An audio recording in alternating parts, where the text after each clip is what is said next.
70 लोगों की हत्या हुई थी, उस राज्य में यदि विधानसभा के चुनाव बगैर कोई विशेष हिंसा के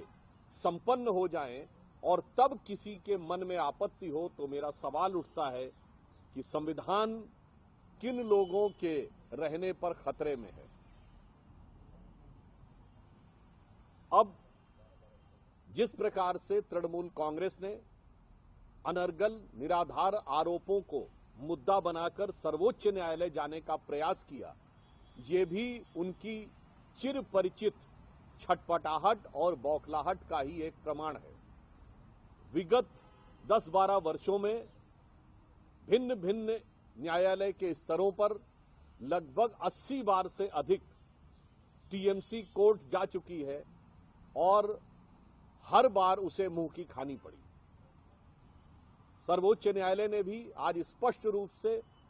संवैधानिक दृष्टि से किसी चुनावी प्रक्रिया में हस्तक्षेप करने से की तृणमूल कांग्रेस की याचिका खारिज कर दी। उल्लेखनीय बात यह है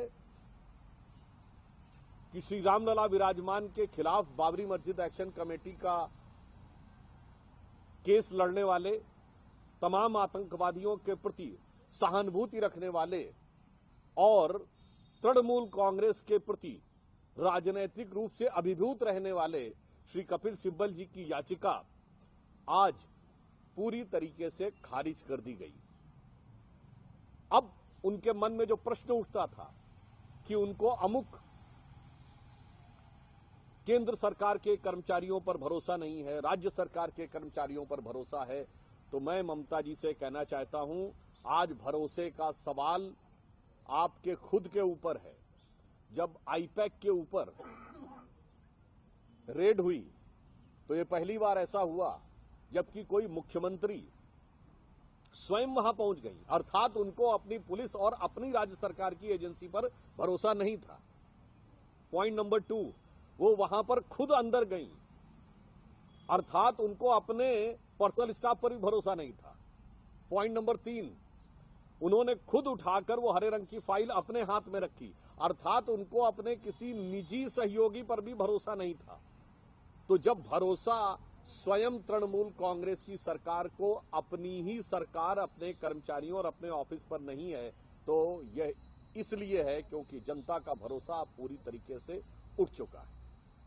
और मेरा ये सवाल है इंडी गठबंधन से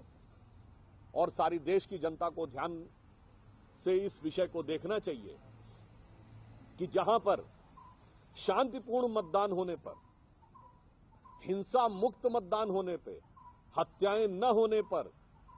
किसी को समस्या उत्पन्न हो रही है, इससे बहुत साफ है कि हिंसा, दबाव, भय और आतंक के आधार के ऊपर जो सत्ता बनाने का प्रयास था, वह आज पूरी तरीके से भरभराता जा रहा है और संवैधानिक उपकरणों का इस प्रकार से दुरुपयोग करना और संवैधानिक संस्थाओं में बार बार जाकर न्यायालय को इतनी बार जाना, मुझे लगता है कि ये न सिर्फ आपकी राजनीतिक हताशा को दर्शाता है, बल्कि ये भी दर्शाता है कि संवैधानिक व्यवस्थाओं में आपकी आस्था नहीं है और उसका आप दुरुपयोग करना चाहते हैं। आज का जो सर्वोच्च न्यायालय का निर्णय है, ये संवैधानिक दृष्टि से उपयुक्त और राजनैतिक और नैतिक दृष्टि से तृणमूल कांग्रेस की मंशा के ऊपर एक गहरा, गंभीर सवालिया निशान है।